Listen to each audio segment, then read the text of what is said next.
In this video, I'll show you how to set the default zoom level in Google Docs. First, here's the important thing to know. Google Docs lets you change the zoom for the document you're viewing from the toolbar, but Google's official help does not provide a built-in setting to make one specific zoom percentage the default for every new Docs file. Google's Zoom Help page explains that you can click the zoom control in the toolbar and choose a percentage from 50 to 200 or use Fit. But it does not list a universal default zoom setting for all documents. So if you simply want to change the zoom for the document you're working on, open the document, go to the toolbar, click the current zoom value, usually something like 100%, and then choose the size you want. You can pick a preset option or type your own number within the allowed range.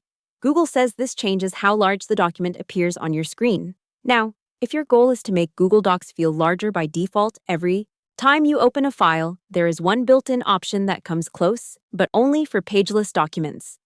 Google's page setup help says that in pageless format, you can go to View, then Text Width, and choose Narrow, Medium, or Wide. Google also says your text width choice will appear the same on all pageless docs that you view, which makes it the closest thing to a repeating default view setting inside Docs itself. Here's how to use that. Open a document, go to File, then Page Setup, and switch the document to pageless if it is not already.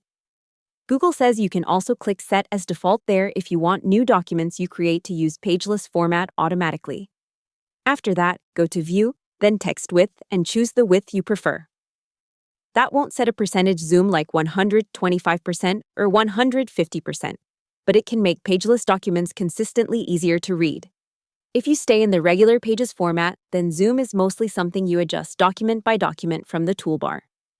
In that, workflow is pioneered a bank account to PayPal rather than a direct transfer between the two platforms. Hope the tutorial was helpful. Subscribe to my channel and see you in the next video.